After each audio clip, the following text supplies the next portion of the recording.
Hi, my name is Anubhuti Sharaf. How are you doing? So, a few days ago, I was standing in a beautiful place, yet feeling empty. Not because the place was wrong, it was a very, very beautiful place, but because I was thinking I don't have anyone to share what I'm feeling about this place. What should the other person would think where I am, how beautifully I'm experiencing and enjoying. So, what I did, simple. I clicked the pictures, I put it on my phone, and then I started waiting for the people to see my status. Mhm. That was the place where I was feeding my happiness through the anchor of others. And that's exactly what I want to share with you today. Because that was something which almost every one of us do because we want validation from external people. We want validation of happiness, our own happiness, while sitting with our phone, seeing who's seen my story, who have seen my status, and who had responded, "Oh my God, where are you?" You know, who is impressed, who validated, who just ignored and saw, and that's it. That's when I realized happiness is not about where you are, it's about how you are inside where you are. I'm seeing the most beautiful place, but inside my mind, I'm confirming the same thought. I'm confirming like whether the other person would be able to see me the way how I am enjoying my life or not. That's exactly how we usually enjoy our life. Not only the travels, but every single thing we are rewarded for, we have done work for, we have been testified, or somebody have given a compliment to us. We just want to post and validate for the other people. If you are doing it, it is not always a reason for you to get the extreme happiness. Sometimes it is just to make your presence feel present to yourself by the eyes of others. What's wrong in that? We'll talk about it as well.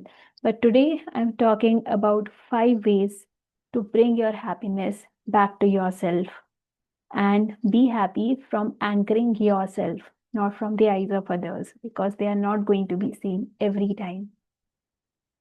First one, where you outsource your happiness. We treat happiness like a reward. We treat happiness like it's a place. If I reach there, I'll be happy. It's a food. If I eat, I'll be happy. If people admire me, I'll be happy. Travel makes this more louder because there are a lot of different anchors attached to it. The experience, the services, the property where you are staying, and the people who are perceiving you because they don't know you. So, how they are going to perceive you would also become an anchor of impression. The moment you notice this, you start getting your power back. How? So, whenever you see that you are doing this, you realize that this is where I am trying to impress the other person. I'm not living the experience, but I'm just cribbing or saying good or just trying to prove myself by putting it on phone or adding someone to the experience who doesn't even know what is it all about just to prove ourselves that we are at a good place and see we are happy. Are we happy? Can we be happy without telling them like I'm here and I'm happy? If that is your answer where you can say yes, then you don't have to anchor yourself from others' experience. They are important, but they can wait because that's your time to enjoy that moment. It comes with practice, and for that practice, my point number 2 is be friend with your inner world. So let us suppose you are sitting in a room alone and you don't have anything, your mobile is already discharged, and you just have to watch around. What will you do? You start talking to yourself. Knowingly or unknowingly, if you have to say something good or bad about the situation, you'll talk to yourself because you don't have any other option. There's no person or no phone or nobody to communicate. Probably, if that is inconvenient and unacceptable by you to sit there, you will also shout so that you can gain an attention of somebody outside who can help you with getting out or coming to you, you know. But we don't try to sit back with our own thoughts. We think that these thoughts would make us mad and we start feeling chaotic. Happens, right? So, how do we be friends with our inner world? Imagine you are sitting in Venice, very close to a beautiful bridge. You are seeing the canal, the gondolas, the tourists, and everyone. And suddenly you are seeing everything, but your mind is wandering around. You are thinking about how your sisters have argued with you and how bad it was, how bad the experience was, and you cannot talk to her. And everything started with the thought that you should share this moment with your sister. And then it dragged you long way to the negative chain of thoughts. Now, normally what would you do? You just splash it, you just splash some water, or you just move from there and move on कि मुझे तो enjoy करना है, छोड़ो ये सब बातें. And now imagine a child who is hungry. You have given a beautiful toy to them to play around. Does that make them less hungry? The hunger is still there. They'll play with it, they become curious about it, but they'll not enjoy full flesh because they have something inside them which is craving like anything. That's exactly what is happening with you also. You are craving to express yourself. Your inner world is trying to speak their thoughts in that particular moment. And you are feeling like, oh my God, this is not the time, not this time. So you're not doing anything good. If anybody else is next to you who is not interested in your conversation would say the same thing what you are saying to yourself. What's the difference? And that's the point where we have to befriend with our inner world. Whenever these kind of thoughts usually come, you see things. You see the canal, you see the water, you see the beauty, whatever is around, and still talk to yourself. And you don't talk, you don't revert back what they are saying. You just listen what they are saying. You just listen, okay, okay, okay, okay, you know. So you're not responding or giving the solution to your mind like, okay, what might had happened if the sister had done this or that. You're not narrating. You're just talking your thoughts out. When you do that, you will be able to see through things more beautifully. Once your mind is clear from the thoughts, whatever you are thinking, you would be coming back to the present moment. Everything would be more clearer to you. Everything would be more beautiful to you. And you would be able to see things more clearly because your mind has decluttered those thoughts which were stopping you to see anything else but your inner self. When you befriend with your inner world, it becomes very easy for you to experience the present moment. And mind you, present moment is the best place to get the miracles happen. We barely stay in present. We either go in past, state the narrative, get sad about certain things, or else we go to the future and think about what is going to happen next and what is the issue. But to come into present, the most important thing what we do, which we should not do, is sabotaging. Why we are thinking of us? Why we are thinking of us? No. Accept it like, okay, fine, I'm thinking about it because it is a part of me. But right now I am here and I'm going to enjoy this. You have to be intentional for your happiness to be in present moment. Futuristically, all right, fine. Whatever happen, it would happen after a few hours, right? This is my time. This is where I have to enjoy. This is the time. What is my priority, and I have to do that. Whenever this happiness comes, it comes with a staying, not escaping through distractions, scrolling, or comparing with anyone else. When you compare this, that happiness lasts just seconds. क्योंकि जब वो इंसान आपके सामने होता है तो आप सोच रहे होते हो कि मैं उससे बेहतर हूँ, बट वो चला गया, वो 5 मिनट में चला जाएगा, फिर क्या? So that is a very momentary happiness for you, because उस मोमेंट में आप सोच नहीं पा रहे हो कुछ और वो हैप्पीनेस है ही नहीं। वो सिर्फ आपका कंपैरिजन है जो आपके ईगो को बूस्ट कर रहा है। When you are present in the moment, you dissolve emotional suffering.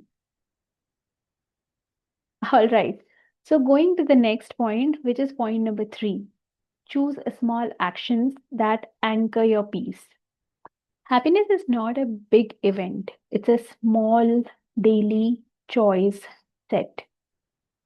When you walk slowly, or eat mindfully, or look around instead of seeing down, breathing instead of rushing into somewhere. You can be in a famous place, but you can feel miserable if you are not doing anything to slow down. We see beautiful things when we slow down, and to slow down is our choice. If you're sitting on a simple bench, you can see the beauty of the world. But if you are at a famous place and still your mind is totally into some other space where you are not addressing it, where you're not sitting with it, then you are in a miserable state. You have to listen to it. You have to accept it. Okay, fine. This is what is happening. Now I have to see this. And it can happen better when you're outside, when you have different perspectives altogether with you. And presence does a better situation for you, because when you are present, you will be able to find peace within yourself. You have places to see, things to observe, notice without saying or responding to them that you are looking at it. And that's where your mind can speak louder. And when your mind speaks louder, clear, and you are not giving a solution to it, just listening to it, it feels calm. And gradually it lower down its energy and bring you back in the present moment. All right, so coming to the number 4, gratitude as awareness, not denial. Gratitude is not pretending that life is perfect, there's no problem, every problem is a blessing. No, it could be a problem. It doesn't mean that gratitude doesn't mean that everything comes as a blessing. It does mean that there is something which was not in my control, but there are many, many factors which are also not in my control but came to me positively. So, whenever there's a hurdle or there's a challenge, it stays there. But to make yourself to see a bigger picture, it is important to see all the other non controlling factors which came to you in a positive way. For example, the weather is nice, but your sandal is broken. So if you keep seeing the sandal is broken, then it would become a bigger problem for you. But if you have multiple factors which are not in your control, yet very beautiful, then you start appreciating the moment. And then that thing would look very small.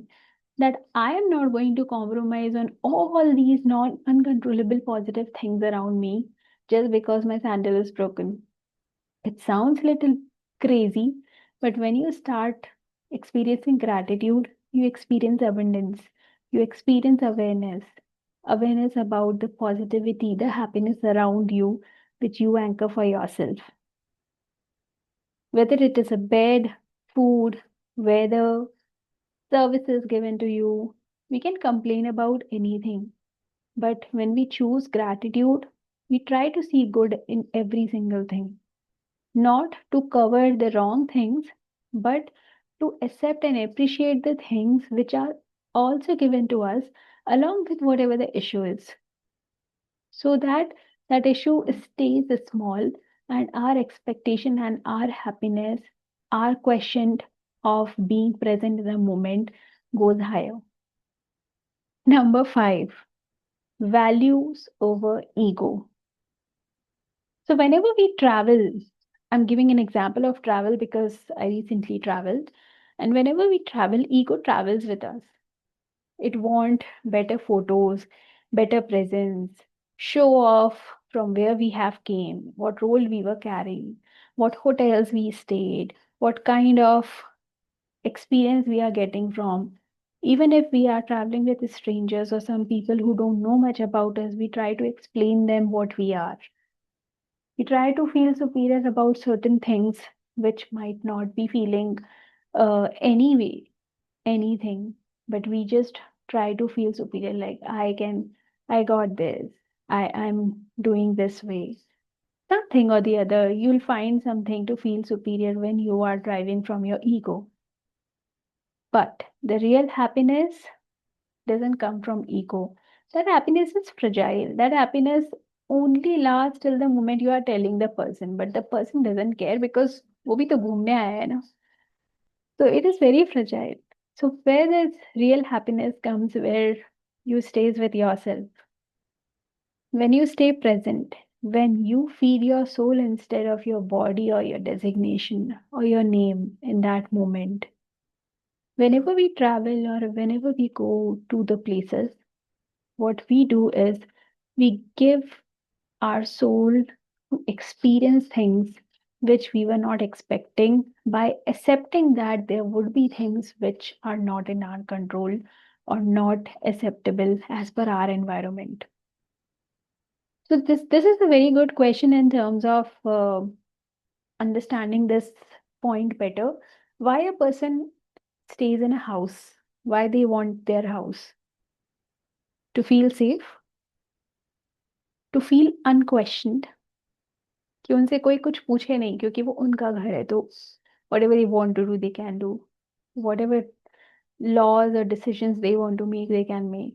They feel protected, nobody is going to attack them, neither a predator nor a person who don't know them. They can stay safe over there, they feel safe in that zone. Traveling gives us a different perspective altogether. When you're traveling, just a person inside you, that soul, is in your body, and the rest of all is outside to every single factor. And to accept that, like, okay, fine, the situation is totally different. Every single thing is uncontrollable. I can book a service, but I cannot guarantee that the climate would change or there would not be a mishap. Anything can happen. So we get open to the risk, the factors, the situations, whatever are happening. And just imagine at the same time when you're going for an experience and you will start bringing your ego at place, then why don't you stay at home? Because that's a safe place for you. Traveling is all about experiences. Traveling is all about traveling for your soul, to bring happiness to your soul by seeing the miracles happening every single day in the small moments. Because when you go back from any place like this, or from any place where you have not been before, you bring back a lot of memories, and along with that, you bring back a bigger perspective where you would be able to see the same people from a different angle and it appreciate your own kindness and your own love for yourself.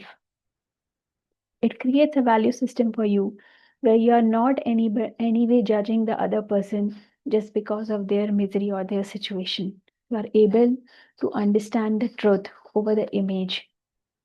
You appreciate the presence over proving anything. So the question that could be asked is, am I here to live or to impress? And if the answer is to live, then you are on a right path. Now, I would like to close this with a small line saying happiness is not constant smiling. It's taking the responsibility of your inner world, not giving it to the likes, to the places, or to the destinations. It's how you move through every single moment that matters, and that creates the contentment and happiness within. Thank you so much.